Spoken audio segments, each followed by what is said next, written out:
Ça fait 8 ans et demi qu'on existe, puis on fait des t-shirts à poche. Fait que tu vas sur le site web, pochefils.com, puis tu choisis le t-shirt que tu veux. Il y en a pour hommes, femmes, enfants, manches longues, col V, différentes couleurs. Puis après ça, le bout de le fun, c'est que tu l'agences avec la poche que tu veux.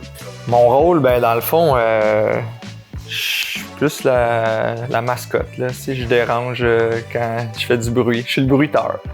Sinon, c'est sûr qu'il y a la direction de l'entreprise, les finances, là, qui ont été quand même un enjeu important dans les derniers 6-12 mois pour nous autres.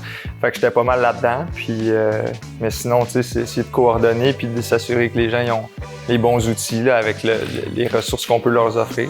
Pas vraiment de background de marketing, mais moi, j'ai étudié à HEC Montréal en business, mais j'ai fait une spécialisation en finance. C'est à peu près ça l'affaire théoriquement que je connais le plus, mais mon rôle il a toujours plus été d'un côté créatif, avec les campagnes de pub, le contenu, ces affaires-là. Fait que ça s'est appris un peu sur le tas. Qu'est-ce qui fait qu'on est en affaires depuis 8 ans et demi? D'après moi, il y a un peu d'acharnement, je pense. Là, parce que des fois, c'est ça, tu lances une business de poche sur des t-shirts au début.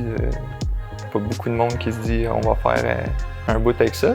Mais finalement, on s'est fait surprendre là, par la demande puis tout. Mais je pense que, tu sais, au-delà d'être du vêtement, on est surtout une business d'idées, là, en essayant de faire rire notre audience. Là, on a un ton qui se prend pas trop au sérieux. Fait que si c'est les idées un peu notre force, ben je pense que c'est le monde qui est dans l'équipe qui génère ces idées-là. Fait que si ça se trouve, ce qui fait qu'on est en affaires depuis 8 ans et demi, c'est tous les petits morceaux de puzzle que tout le monde est venu mettre là-dedans. Là, fait que, ouais, je dirais que c'est l'équipe. D'essayer de comprendre la réalité de l'autre. Ça veut dire d'accepter de se montrer vulnérable avec tes coéquipiers. Après ça, il y a la générosité. Fait que nous, on dit don't thin the sauce, pas diluer la sauce. Fait que dans le contenu qu'on propose, dans les visuels qu'on fait, partout ce qu'on fait, on fait une niaiserie, mais on veut qu'elle soit de qualité. Là, c'est comme pas drôle au bout s'il y en a qui n'ont pas eu de fun en chemin. Ça, c'était les raisons pour lesquelles de ramener la production au Québec. C'est d'avoir une conscience sociale puis éthique aussi. Finalement, ben, c'est de créer une culture d'entreprise où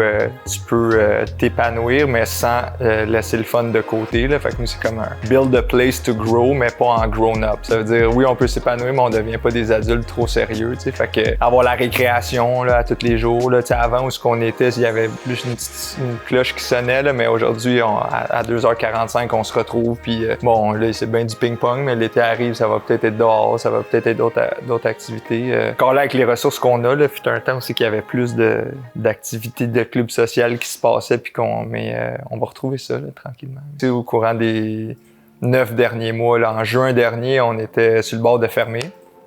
Ouais, ça a été vraiment tough financièrement. Là. Ça a été un petit moment vraiment challengeant, mettons, sur tous les points, là, de devoir couper beaucoup dans l'équipe. Là, dans le fond, on était... Avant la pandémie, on était une trentaine. Aujourd'hui, on est 9. Vous avez croisé tout le monde.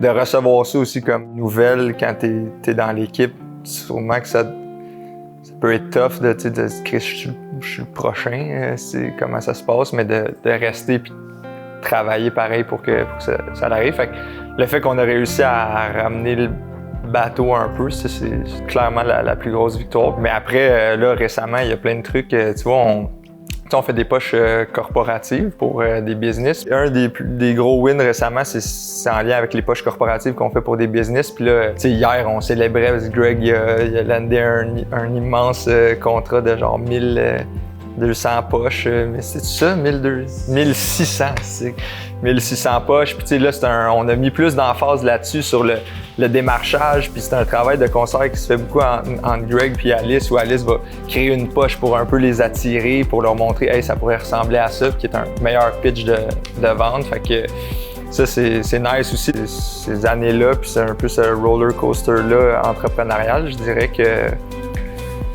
c'est qu'il n'y a pas vraiment une journée qui se ressemble. C'est comme autant que là, on fait un tournage avec vous autres, mais je me souviens, on est passé au Dragon, on est allé sur des entrevues radio, on a rencontré des journalistes. Ça, c'est une expérience difficile à vivre autre que si tu as ton entreprise.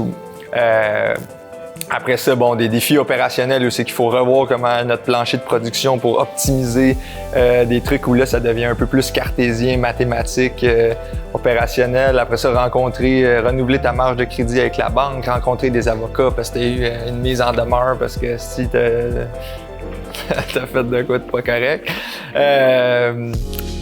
Puis c'est ça. Puis de l'autre bord, ben moi, un côté créatif que je veux vraiment mettre de l'avant. Puis là, ben j'ai la chance de pouvoir jouer dans nos publicités. Puis, fait que je pense que c'est ça, qu'il n'y a pas vraiment une journée qui se ressemble.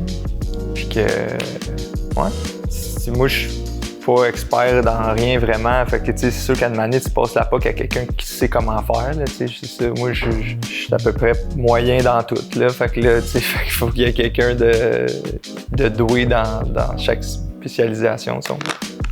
C'est ça, fait qu'on s'est rendu compte que c'est quand même très gifting, là, notre produit. Là, c'est un cadeau. Là, bon, vous allez dire, après 8 ans, tu t'es rendu compte de ça, mais nos plus grosses périodes de vente, c'est fête des pères, puis après ça, les fêtes de Noël. Fait que les clients, quand on vend à des particuliers, c'est beaucoup ça. Nous, malgré qu'on est suivi par 80% de femmes, on vend 80% de produits hommes. Fait que, bon, on prend l'hypothèse qu'elle va acheter un cadeau à son frère, son chum, son père, un ami. Puis après, il y a, encore une fois, en mode cadeau ou donné, il y a des entreprises qui vont acheter des t-shirts à l'effigie de leur compagnie pour donner à leurs employés ou des cadeaux corporatifs. Il y a beaucoup de collaborations avec des artistes. Fait qu'un artiste visuel, photographe, je pense à J.C. Lemay ou un artiste peintre comme Machesco, qui eux, vont pouvoir donner ou offrir de la merch à leurs fans ou à leurs abonnés qui sont peut-être pas prêts à acheter une toile ou une photo.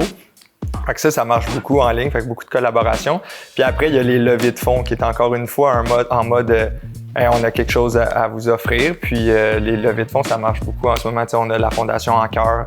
Récemment, on a sorti une campagne avec Cancer de l'ovaire, Cancer de l'ovaire Canada, on a Altergo, on a Fibrose Kystique, puis d'autres levées de fonds qui s'en viennent. Fait que eux, ce qui est cool pour eux autres, c'est qu'on met la poche disponible en ligne sur notre site web. Les gens vont l'acheter, puis nous, un pourcentage de ça est remis en don. Fait que eux, ils n'ont pas à gérer tout l'inventaire de t-shirts, la vente, le service après-vente, les expéditions, qui est pas leur expertise, puis qui peut être lourd aussi à faire. Fait que je pense que au-delà du t-shirt, qui est un super bon outil de levée de fonds, notre solution qui leur permet d'avoir zéro gestion à faire dans cette vente-là est cool aussi. Mon mot préféré, mon mot préféré, c'est celui-là ici, c'est le petit... le petit anneau pêche.